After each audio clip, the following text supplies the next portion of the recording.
Okay, good morning po. Miss Salvo. Kinsa po na nakalagin ban?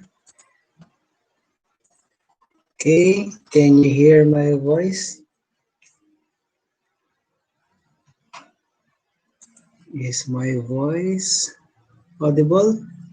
Please comment yes if madunggan ninyo akong tingog.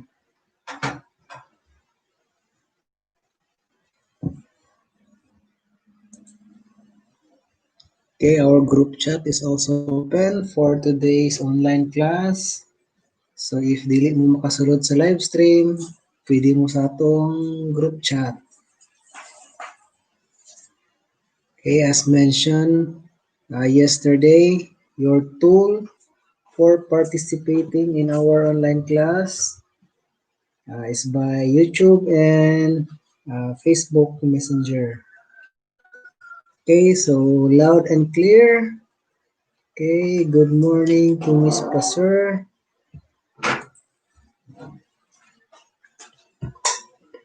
So I will start by asking the first question. I hope nag-study mo.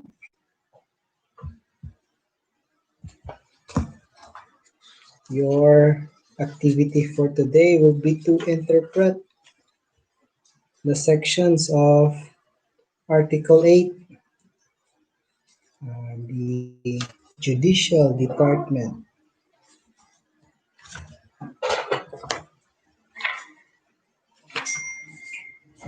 Okay, so let us start with Section 1 of the Judicial Department.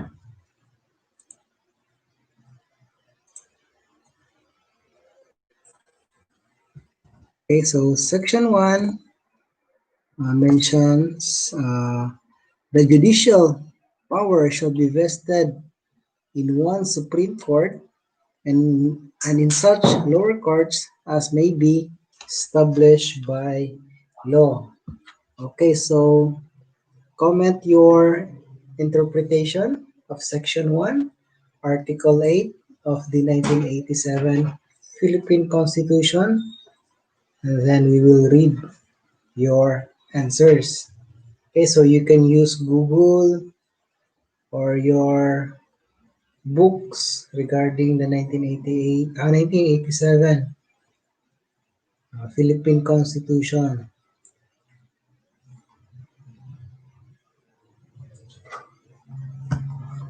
Okay, so I am waiting for your answers now.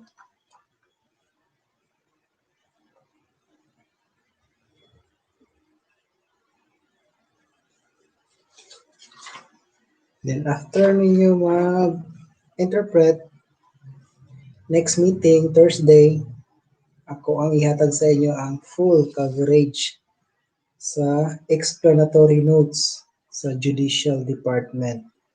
Okay, so karon tanan, inyo karon tanan ang interpretation.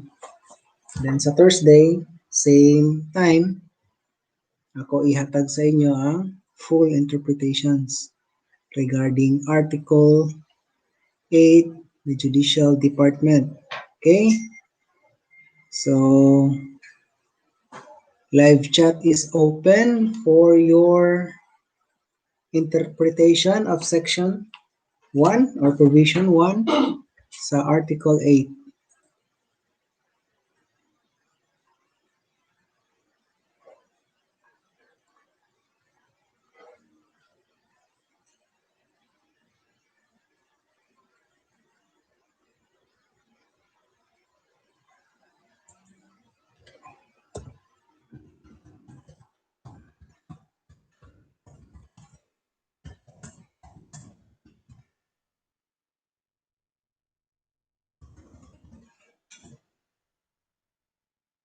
Okay, so you can also encode your answer sa atong group chat if hinay ang signal sa YouTube. Okay, both lines are open.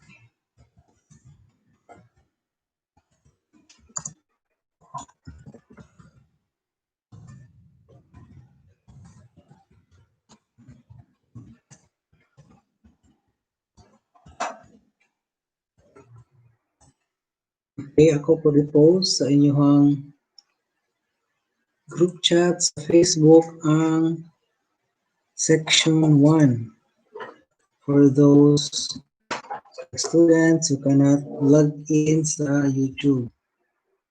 Okay, so interpret section 1.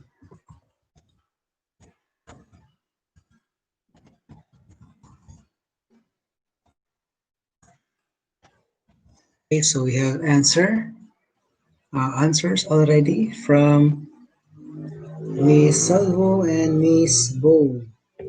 So let me read first the answer of Miss Salvo. Again, your answers will be graded and recorded for week number 6. So we have here section 1 specifies the powers of Congress in great detail. These powers are limited to those listed and those that are necessary and proper to carry them out. All other law-making powers are left to the states. Okay, so very good. Na natin interpretation isa. So let me just record your answer. And from Ishbo to settle justice, symbol controversies or dispose involving rights that are enforceable and demandable before the courts of justice or the redress of wrongs for violation of such things. Okay, so thank you for your interpretation. Then we have here from Jade Salazar. Ang kapangyarihan ng judicial ay ibinigay ng Supreme Court at lower court na itinatag ng batas. Okay? Very good. So, Salazar recorded. Okay. So, how much lower courts as may be established by law.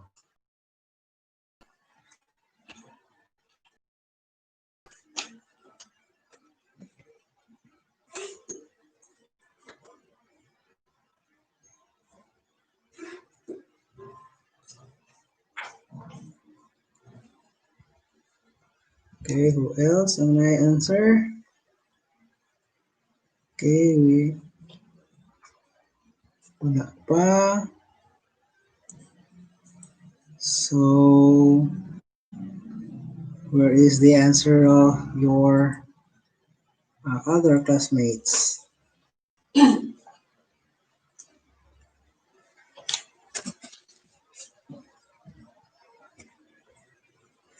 Okay, while waiting.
Okay, murag nibalik na ang cam. Then we have here Section 1, Judicial Power, includes the duty of the courts of justice to settle actual controversial rights which are legally demandable and enforceable, and to determine whether or not there, so, naisumpay ani, is there a continuation? Okay, so let me just record your answer, Miss Professor. Okay, so let me check our group chat if naabay nag-answer dito. Okay, so far, wala ay nag-answer sa atong group chat. So let us concentrate sa atong live stream. Okay, thank you for those who have logged in. There are 11 of you.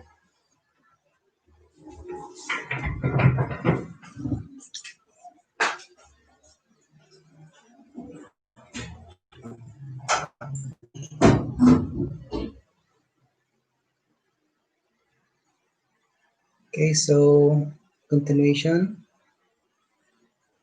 Or not, there has been a grave abuse of discretion amounting to lack or excess. Okay, so your answer, Miss Passer, is already recorded.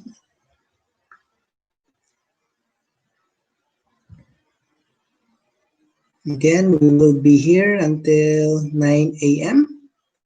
because that is our allotted time sa atong schedule. And reminding everyone, Thursday we'll have our continuation of Article 8. Okay, so I think wala na yung mag-answer sa Section 1. So let me proceed sa Section 2. If ever nga na mag-answer sa Section 1, please i-appeal pag-comment kung unsa nga section ang inyong giansiran. Okay? So we have here again answer from Ms. Salazar, this time in English language. Judicial power includes the duties of the court para masettle ang mga kontrobersya nagaganap na may kinalaman sa ating karapatan to ay legally demandable and enforceable. Okay? So thank you, Ms. Jade Salazar. Again, your answer is already recorded. Okay?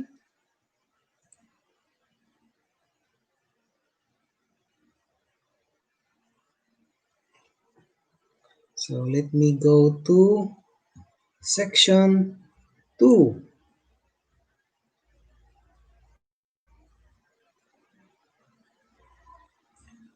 Okay, so Section 2.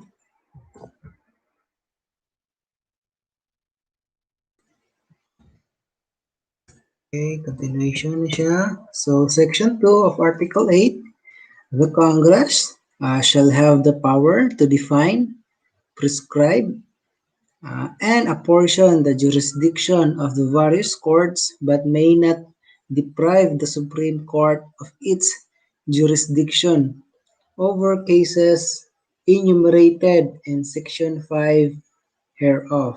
Okay, so we are now in Section 2. Again, please comment your answers sa ato ang live chat or sa ato ang messenger. Okay, so we have here from Ms. Lumanta, interpretation sa Section 1. Congress shall give highest priority to enactment of measure that protect and enhance the right of all people. Okay, so I will record your answer, Miss Lumanta. Okay, recorded. Thank you. And then, if nanay siya approve nga hand sign, meaning recorded na siya sa mga mag-answer dito sa ato ang FB group chat. Okay? So now we are in section 2 of Article 8. Please comment your interpretation using either FB Messenger group chat or the live chat of YouTube live stream. Okay?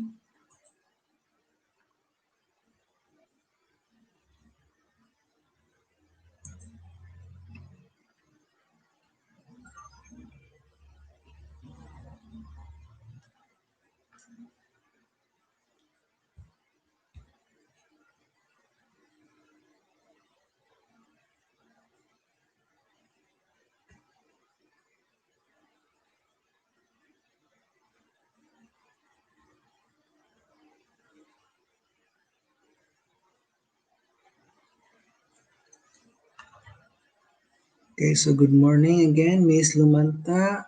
Thank you for answering question section number 1.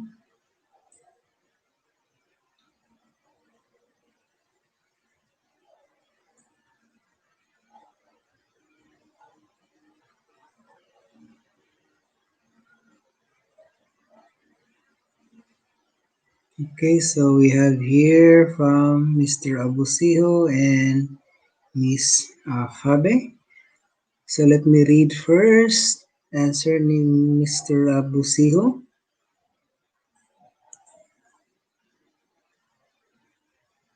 Okay, no law shall be passed reorganizing the judiciary when it undermines the security of tenure of its member.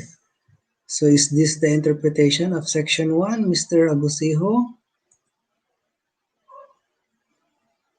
Okay, so very good. So same ang ato ang source. Okay, so thank you, Mr. Abusiho. Now I am recording your answer.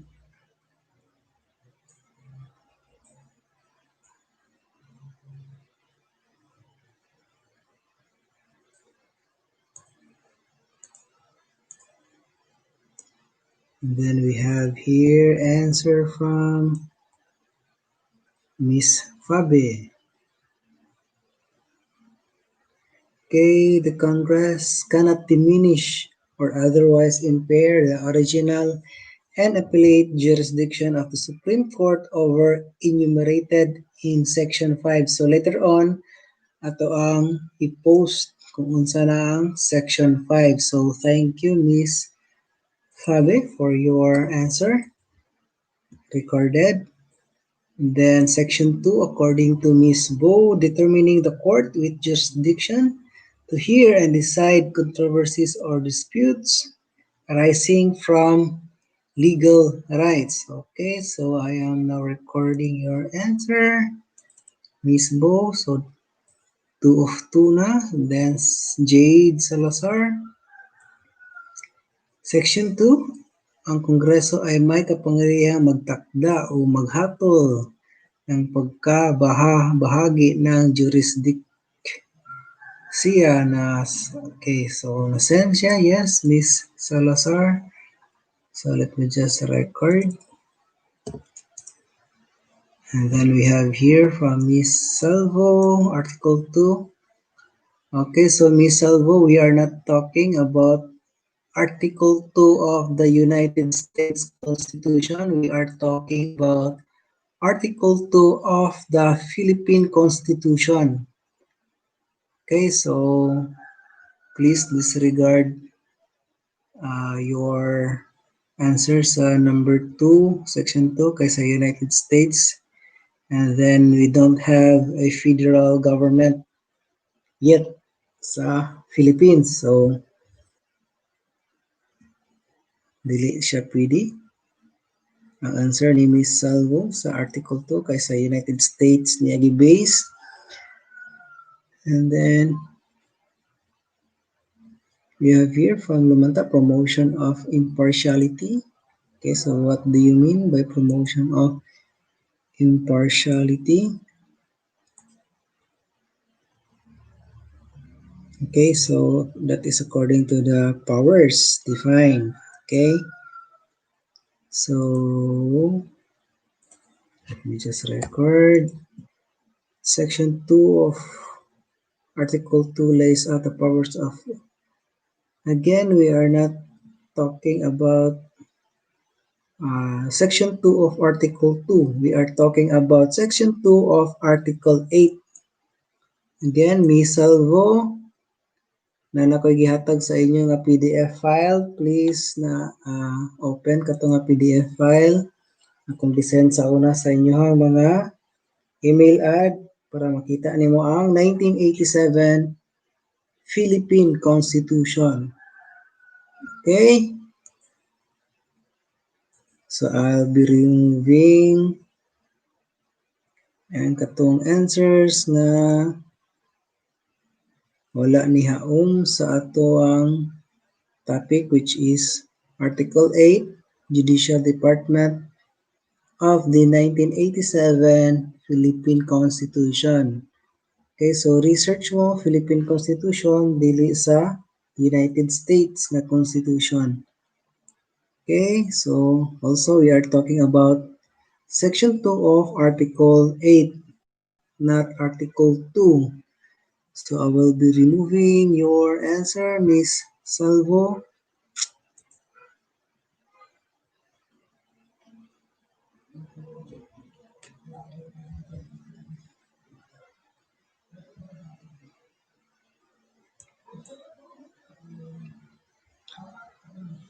Okay, so kinsa pa na answer? So we have here Miss Silagan.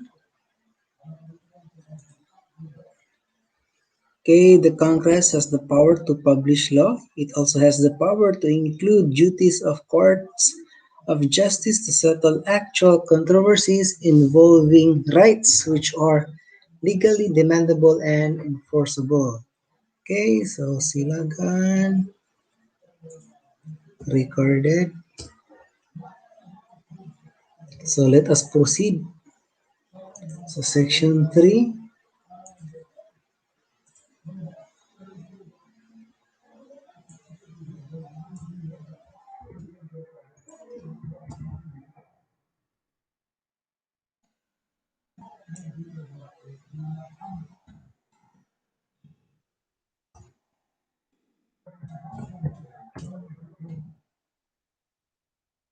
So section 3, the judiciary shall enjoy fiscal autonomy. Appropriations for the judiciary may not be reduced by the legislature below the amount appropriated for the previous year, and after approval shall be automatically and regularly released. Okay, so we are now section number 3 sa ato ang Article 8.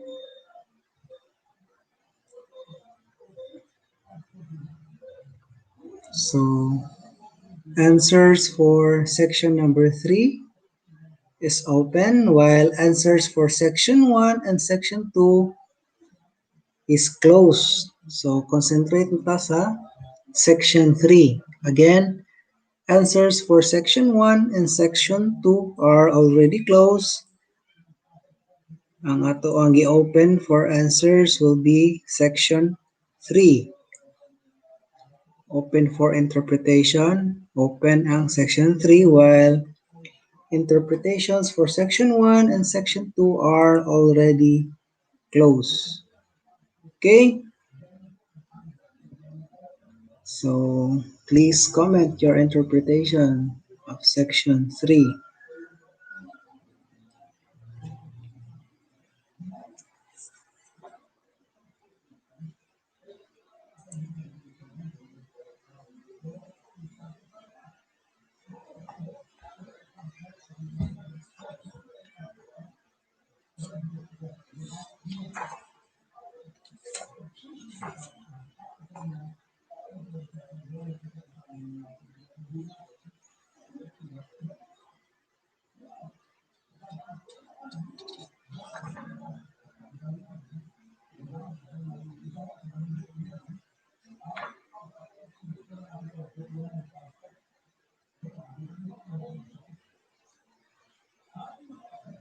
Okay, so wala pa yung nag-answer.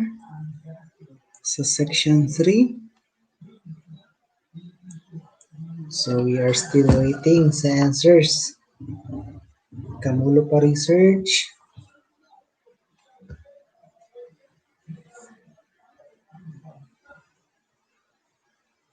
Okay, this section will only be open for interpretation for 5 minutes. If walay mag-answer, ato ang i-close ang section 3, proceed ta sa section 4. Any sections na wala ninyo na answeran, online will be part sa inyong assignment. Okay?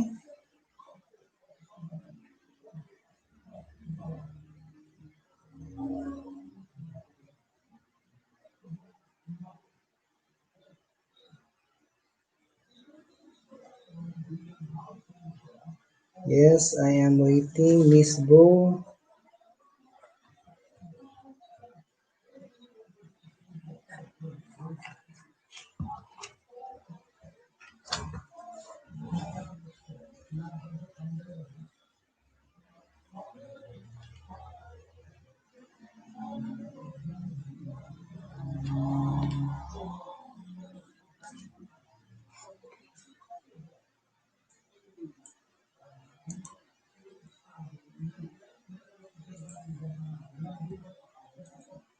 So far, ang naka-participate sa ato ang week 6 na online class, we have Abusiho, Bo, Fabe, Lumanta, Placer, Salazar, Salvo, and Silagan. 1, 2, 3, 4, 5, 6, 7, 8. 8 participants nga naka-answer.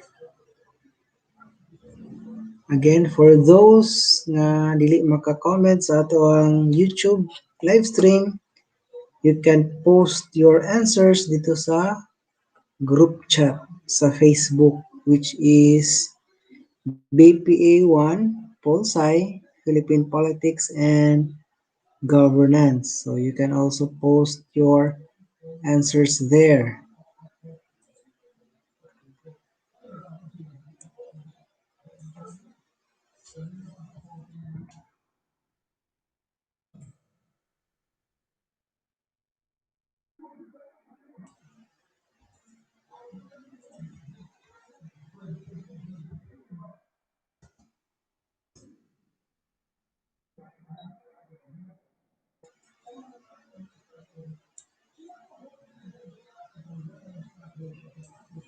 Again,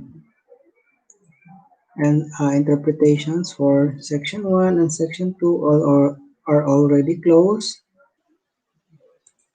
Okay, so we are only open for section 3. Interpretation for section 3 is still open. Okay. Okay, so Ms. Salvo, section 3 imposes obligations on the president that are varied and significant.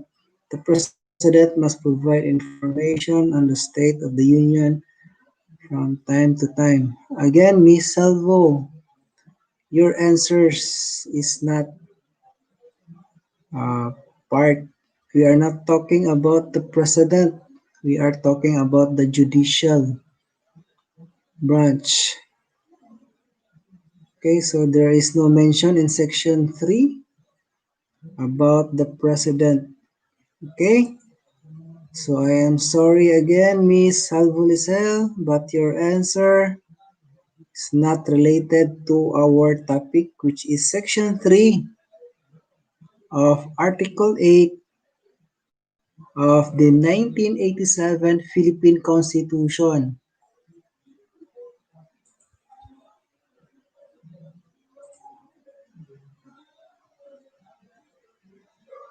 Okay, so we have here answer from Ms. Placer. Fiscal autonomy is a guarantee given by the Constitution to certain units of the government. It is intended as a guarantee of separation of powers and of independence from political agencies. Okay, so disclosure again from Miss Salvo, research lang sa Philippine Constitution Article 8. Ayaw na dito sa other constitutions which is not related sa Philippine Constitution. Okay, para ma-record na to ang imuhang mga answers. Kay anugon kayo, dili na ko ma-record yung answers, kay dili mao ang imuhang source. Again, we are talking about the Philippine Constitution, not the United States Constitution. And we are not talking about the president, we are talking about the judicial department of the government. Then we have here from Ms. Fabi, this section seeks to further ensure the independence of the judiciary or the fiscal autonomy. Okay, so thank you, Ms. Fabi.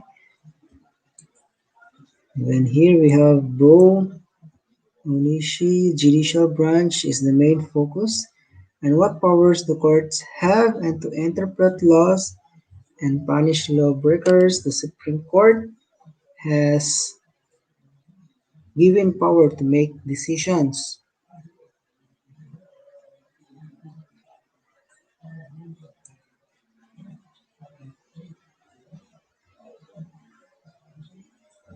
And then here we have from Ms. Silagan.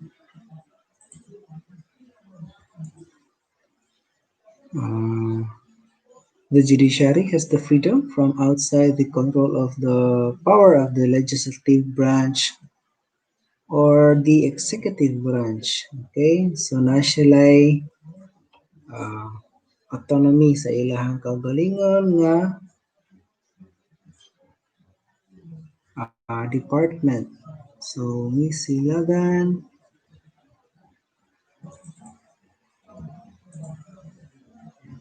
Then from Simitara, Section 3, since courts are given judicial power and nothing more, courts may neither attempt to assume or be compelled to perform non-judicial functions.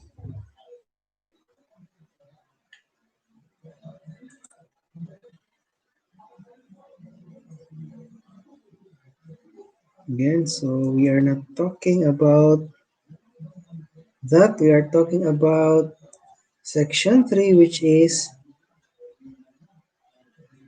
katong mentioned above, appropriation sa ilahang budget. So we are not talking about other things sa Section 3. Again, please search sa specific lang na section interpretation.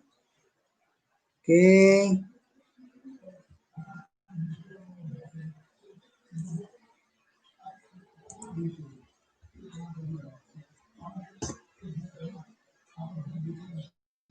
And from Mr. Abusia, the fiscal autonomy of the judiciary this will be determined by the Supreme Court and not by the executive department. Okay.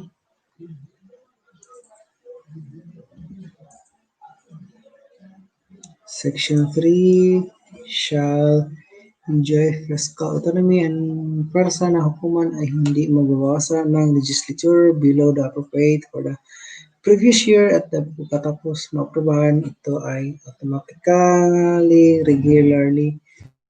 Okay, so your answer, Miss Jade Salazar, is just the Filipino version of Section 3, which is in English form. So that is not an interpretation. So Section 3, Miss Jade Salazar, kuha lang siya, a change of language from English language to Filipino language. Okay, so same idea na siya pero not the interpretation of Section 3 kay gitagalog lang siya. Ang English nga words Imo og Tagalog. So, I cannot accept the answer. Miss Jade Salazar. Okay, so I think we have a message from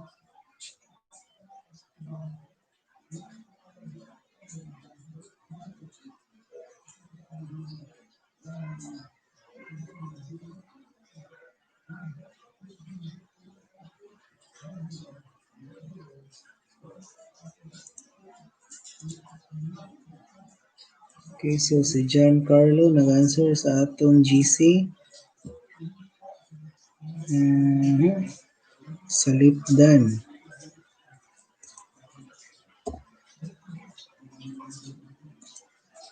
Okay, so wala na yung mag-answer sa section 3. So I will be closing interpretations for section 3. Let us move to section 4. Okay, so section 4, there are 3 subsections. So let me just pose section 4. Number 1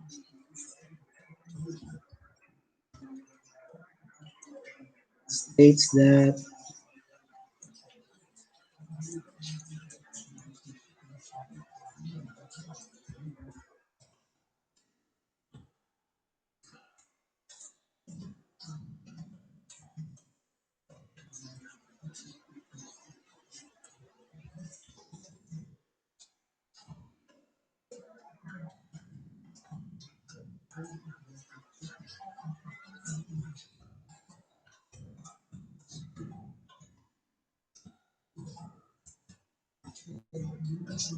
section 4, number 1, the Supreme Court shall be composed of a Chief Justice and 14 Associate Justices. It may sit in bank or in its discretion in division of 3, 5, or 7 members. Any vacancy shall be filled with 90 days from the occurrence thereof. Okay, so thank you, Ms. Silagan, sa imong continuation sa answer. Again, so Be, I will record your answer. So again, interpretations for section 3 is closed, while interpretation for section 4 is open. So Miss Silagan, ako anang gi-record ang imong answer sa section 3. Pero pinakalas na ni siya answer sa section 3 because interpretation of section 3 is already closed, while interpretation for section 4 is now open. So dito na to sa section 4, number 1, which is already posted sa inyong GC. Again, I will repeat, section 4 is open for interpretation. Section 4, number 1, the Supreme Court shall be composed of a Chief Justice and 14 Associate Justices. It may set a seat in bank or in its discretion in division of 3, 5, or 7 members. Any vacancy shall be filled within 90 days from the occurrence thereof. Okay, so section 4, number 1 is now open for interpretation.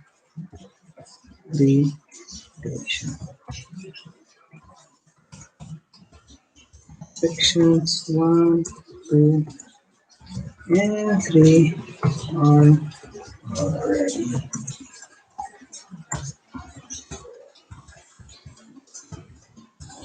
So lang diklaro sa inyong GC kung unsa ang section nga pwede na i-interpret o kung sa putong dili na pwede ma-interpret kay close na.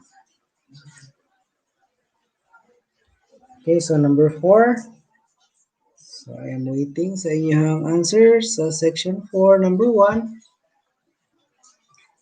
Supreme Court shall be composed of a Chief Justice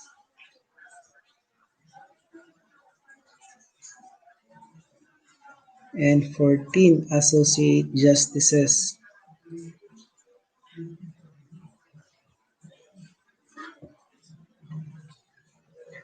So, pwede na siya ma-interpret in your own words, sa inyong own idea, if unsa na siya.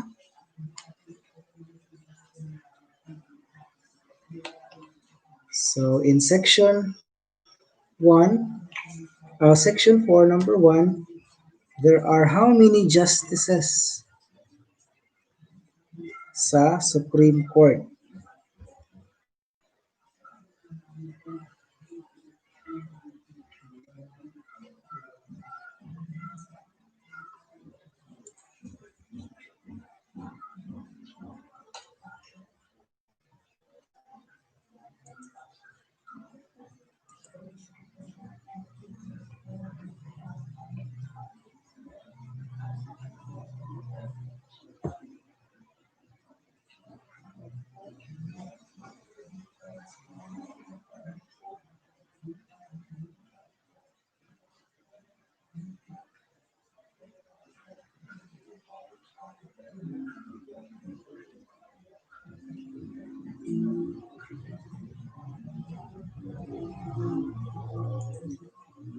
Okay, so Miss Silagan, section number 4.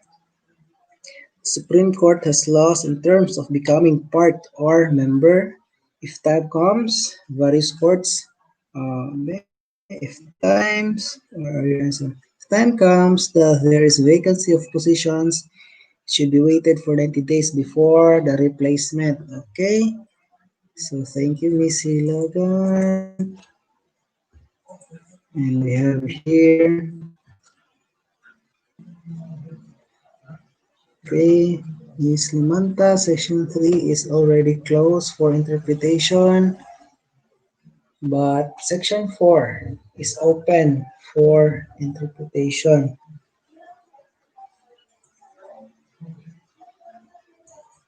So again, dili 9 ang answer sa ako ang pangutana ganina. So again, I will ask the question regarding section 4, number 1. How many judges Supreme Court?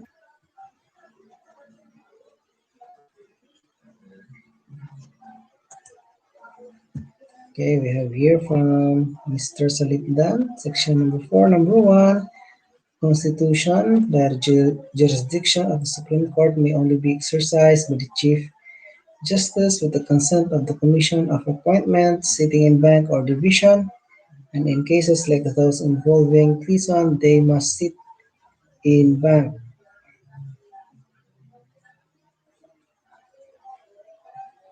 Mhm.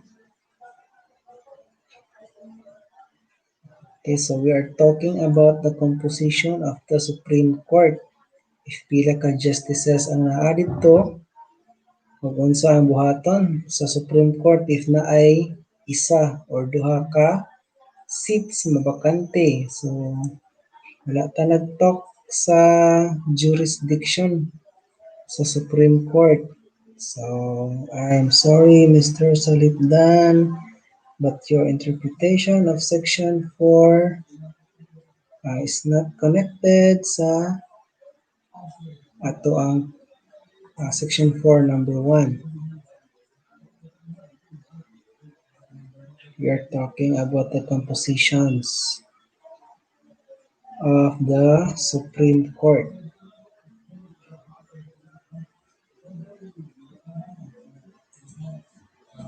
Okay, so we have answers from Ms. Passer. The Supreme Court shall be composed of Chief Justice and 14 associates. Just it may sit in bank.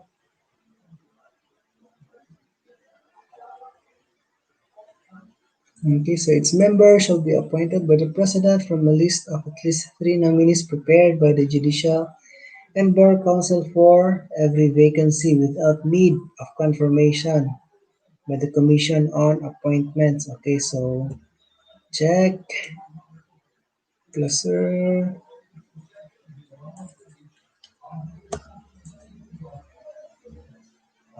Then from Miss Lumanta, those born in the Philippines island of foreign parents who before the adoption of the Constitution had been elected to public office in the Philippine island. Again, Miss Lumanta, your answer is not related sa section 4 number 1. I think you are talking about the citizenship of the Filipinos, whether legal ba sila or illegal.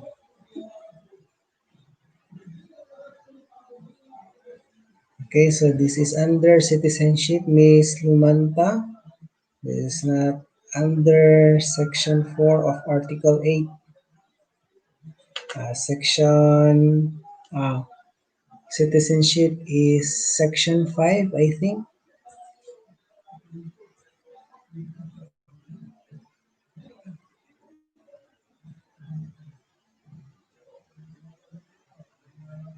Let me check if unsa ang citizenship ng article. Okay, citizenship is Article 4. Okay, so we are talking about judicial department, not of citizenship.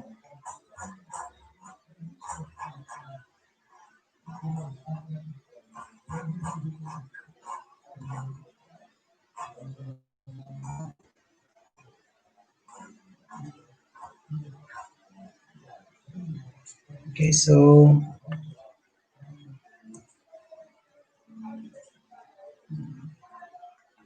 again katong mga gipang delete na ko nga live chat, dito siya connected sa atong answers or layo ra yung relation. So ako siya gipang delete. And we have here from Miss Go, Section 4 composed with 15 members. Okay, very good, with which includes Chief Justice 1 and 14 associate justices. The Constitution requires any vacancy filled in 90 days. So, if dili siya ma-filled within 90 days, nalapod sila ilain nga process. Pero sa atong dapat mga vacancies sa Supreme Court ma-filled up sa 90 days.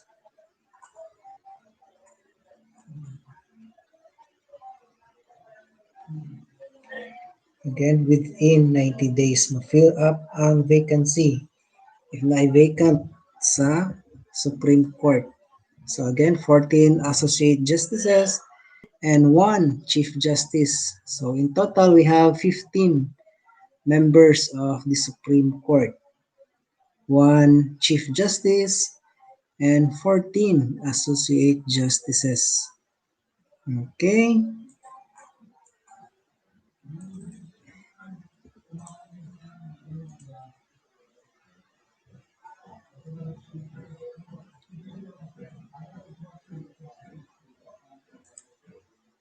So let us proceed with section 4, number 2. So taas-taas na siya. So prepare na mo daan. Section 4, number 2. Okay, so before I will pause, we have answer here from Ms. Salvo. Section 4, no law shall be passed abridging the freedom of speech, of expression or the press or the right of the people peaceably to assemble and petition the government for redress. Okay, so again, Ms. Salvo.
Okay, also I have a message for Miss Salvo. So we are talking about Article 8, Judicial Type 1, although I think you are talking about Article 3, which is the but we are not talking yet about the Bill of Rights. We are talking about Article 8, the Judicial Department.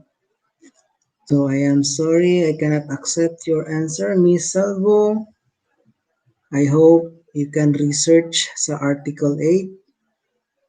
So, kasi maglibog ka sa Roman numeral. So, yun hindi siya. Article 8 is V111. Okay?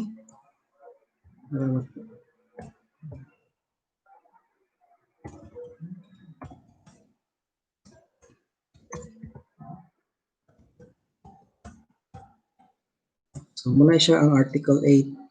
Sa Roman numerals, that is V111. Kung sa atong naandan nga number 8, kanang infinity nga sign, which is number 8. So again, Miss Salvo, please research sa Article 8, Judicial Department. You are talking about Bill of Rights, which is Article 3.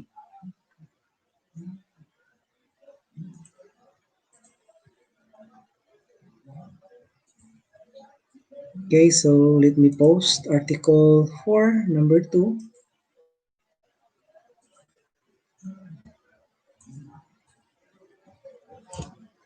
This is Article 4, number 2.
So we have here Section 4, number 2.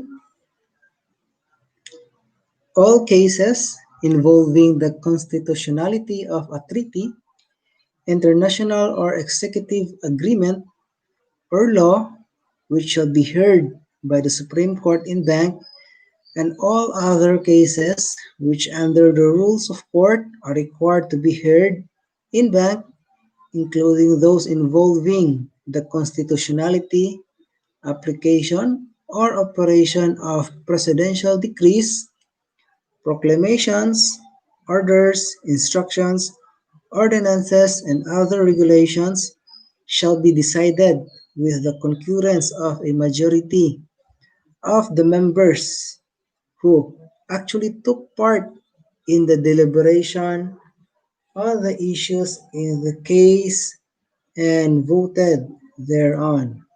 Okay, so that is section 4, number 2. So, open for interpretation na ang number 2.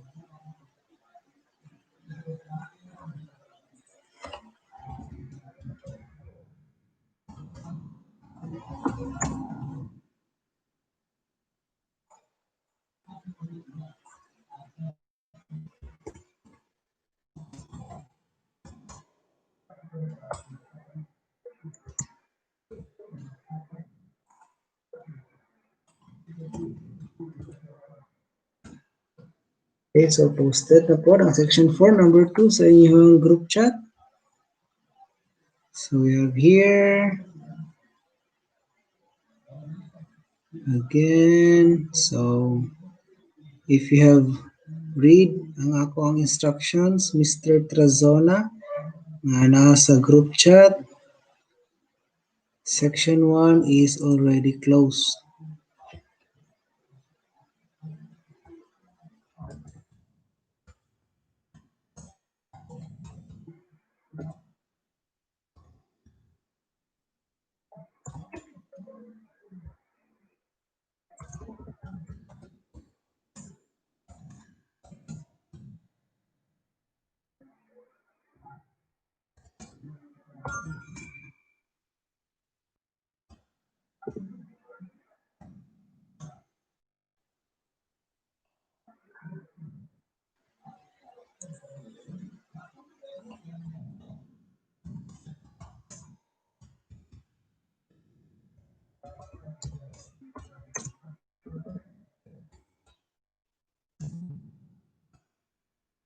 Okay, so nag-message ko for Mr.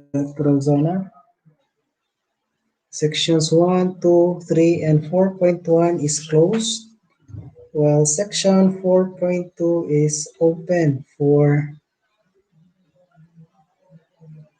interpretation. Okay?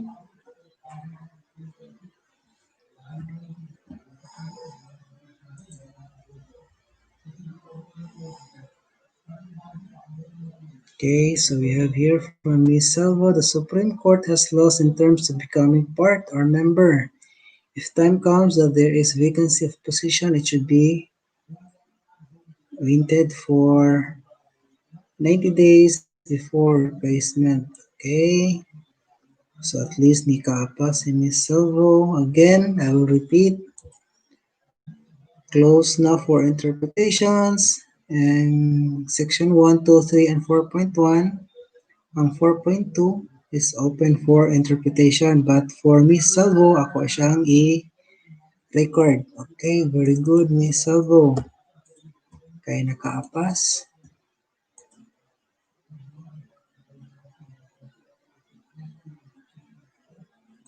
Okay, section 4.2 is open for interpretation.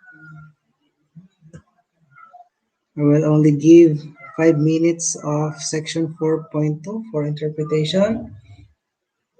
If wala maka-answer, we will proceed to section 4.3 or section 4 number 3.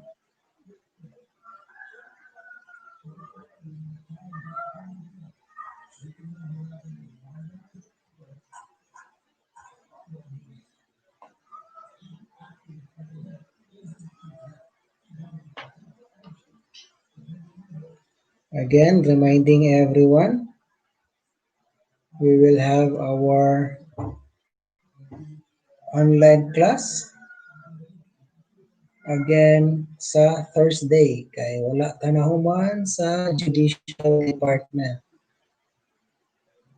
Reminding everyone sa ato ang online class sa Thursday. Same time, same tools to use sa participating or participation. Atong gamitan ang Facebook Messenger and live stream chat for answering or interpreting sections from Article 8, Judicial Department.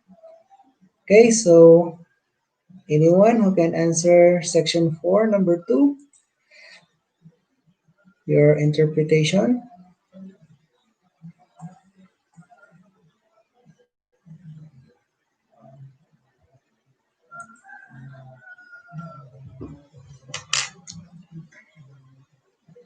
Okay, so time check.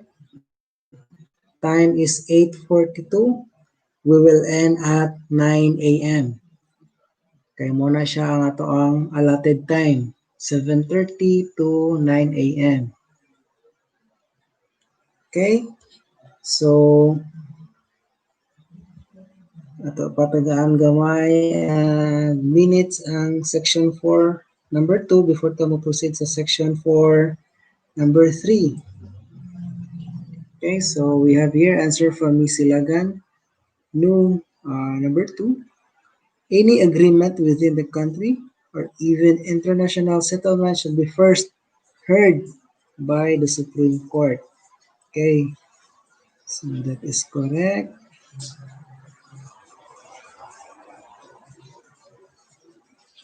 Bilang tan-awon if legal ba siya or illegal or constitutional or non-constitutional.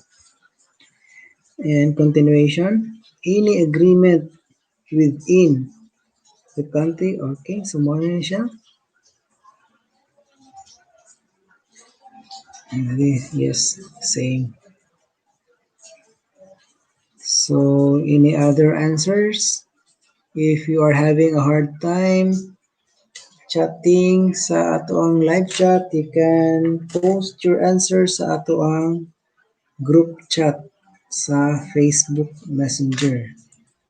So, Miss Silagan, your answer is being recorded. Okay.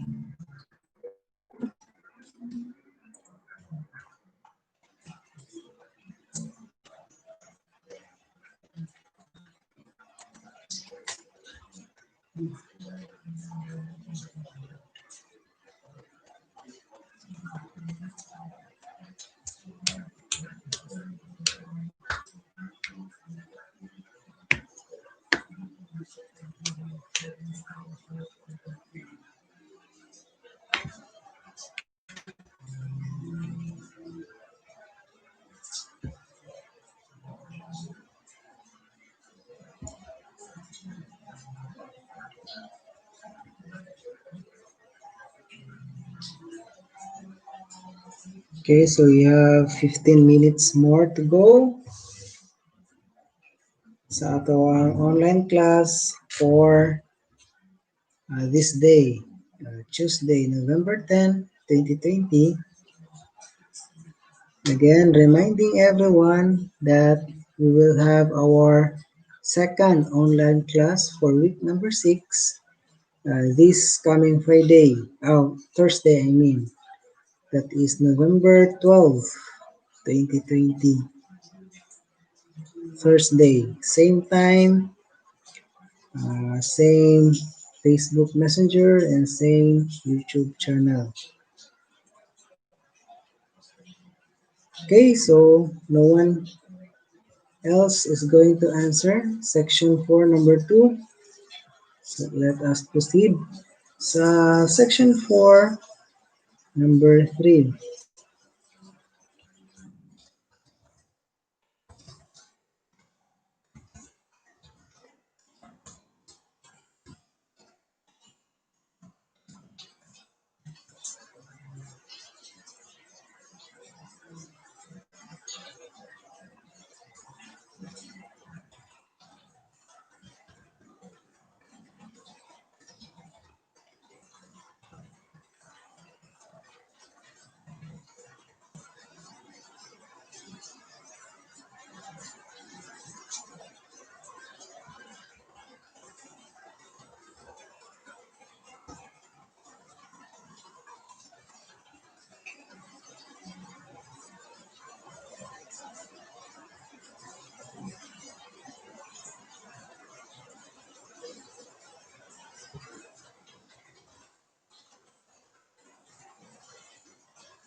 Okay, so open for interpretations. Section 4, number 2, and number 3. Again, open for interpretation. Section 4, number 2, and number 3.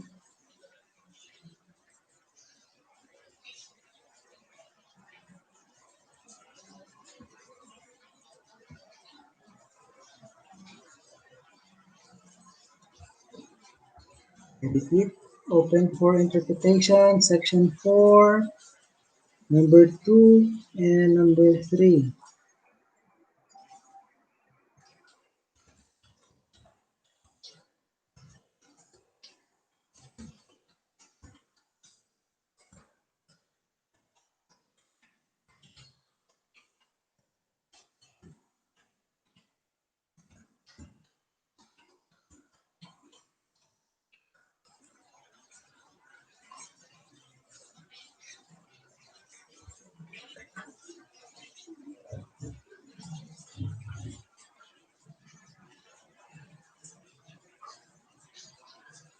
Okay, time check.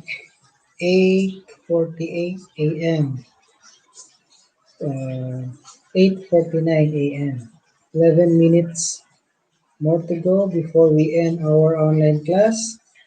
Kinsa pa to makaagpas og interpret sa section 4 and section 4 number 2 and number 3. Okay? Pwede pa siya mapas.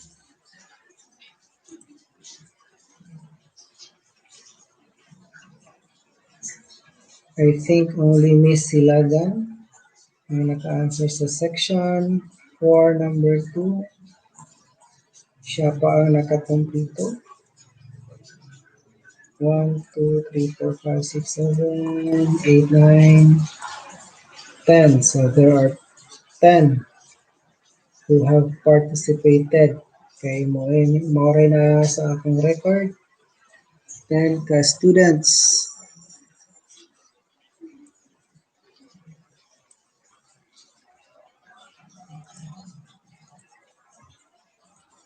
Again, I hope you'll be ready for Thursday. Kay gamay ra ang naka-interpret, although dagan-dagan to ganina ang naka-login, pero ang uban wala naka-appeal sa interpretation. So wala gyapon sila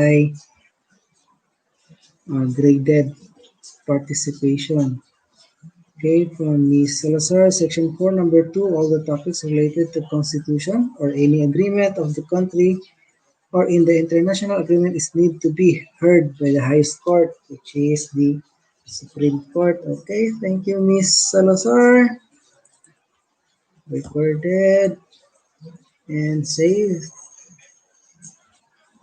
10 more minutes before we end our online class. Reminding everyone that we will have our second online class for week number 6 this coming Thursday, November 12, 2020, 7:30 to 9 a.m. Okay, so we have answer from Ms. Bo. Article 8, Section 4, Number 2 of the Constitution explicitly provides the cases that must be heard in bank, and Section 4, Number 3 for cases that may be heard by divisions. Okay, very good, Ms. Bo. Okay, your answer is already recorded. So, kamo lang duha ni Miss Silagan ang naka-complete sa ato ang interpretations for this day. So, mag-end ang ato ang class sa section 4, number 3 for this day only. Okay? So, tama to sa section 4, number 3. So, Thursday, we will start at section 5. So, start mo read and study section 5 onwards para sa ato ang second online class for week number 6. So we have here answer from Miss Passer.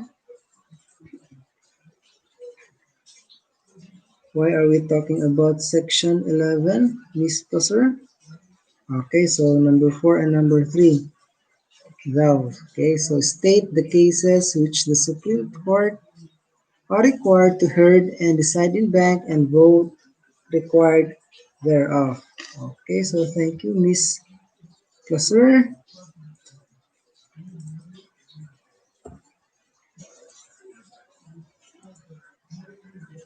Let me check our group chat if naabay nag-answer dito sa sections 4, number 2, and number 3. So, walay nag-answer sa ato ang group chat. So, let us go back to our live stream sa YouTube. Okay, so we have continuation. Okay, not continuation, but answer from Ms. Silagan sa section 4, number 3. Any case and settlement shall be decided by the Supreme Court and shall be approved by at least 3 members. But if not, that settlement or case will be terminated by the court. Okay, so thank you, Miss Silagan.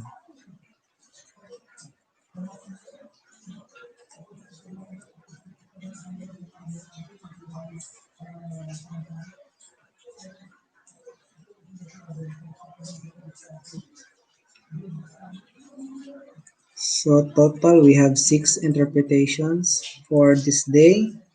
So that is section 1, section 2, section 3, section 4.1, section 4.2, and section 4.3. So 6 kabuok ang ako ang butang diri nga participation. 6 ka sections, 6 ka interpretation. So, complete is Miss Silagan. Then we have here from Jade Bryle Solihon Lungo, section 4, number 3. Cases or matters heard by division shall be decided or resolved with the concurrence of a majority of the members who actually took part in the case and voted thereon.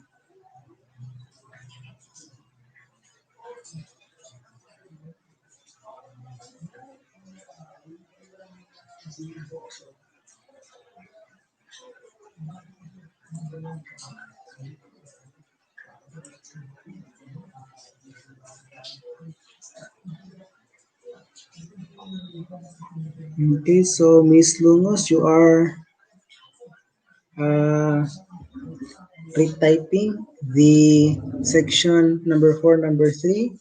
This is not an interpretation, but this is actually the actual text section 4, number 3.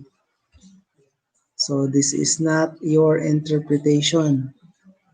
There is no interpretation that is happening here sa answer nimo, Jade Bryle Solihon Lungos. This is from the section itself. Cases or matters heard by a division shall be decided or resolved with the concurrence of a majority of the members who actually took part.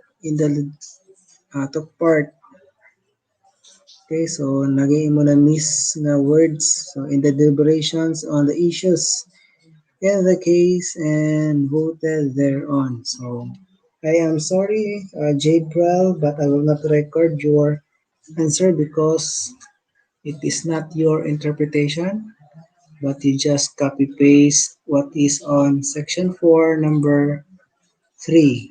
Okay? So it will not be recorded.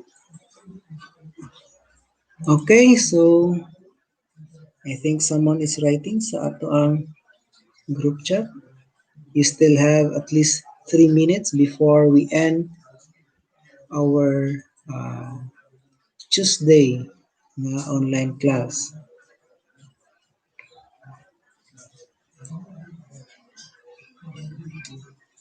Okay, we will wait sa kinsa ning nag-type sa ato ang group chat.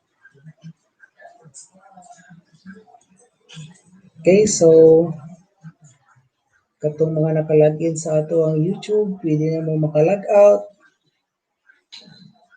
Okay, I will be ending the online class in a few minutes. Again, reminding everyone that we will have our second online class on Thursday. So our topic will be continuation of Article 8. We will start from Section 5. So I will see you all on Thursday. So I hope makaprepare na mo daan sa inyong interpretations from sections 5 to section 16. Okay? So thank you for logging in, everyone, and participating in our online class. See you sa Thursday. Okay, so thank you, Miss Jade Salazar. God bless you also, and keep safe. Okay, so from Miss Salvo, sa group chat, section 4, number 3, case settlement should be decided by the Supreme Court. Should be approved at least 3 members. Okay, so I will record your answer, Miss Salvo. Thank you for your answer.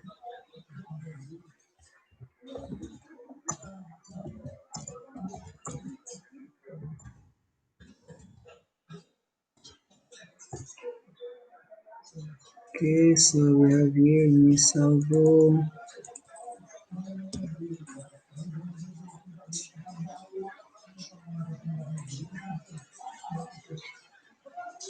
Okay, so that is it for this day. I will see you all on Thursday. We will start at section 5, so article 8. Okay, God bless and keep safe.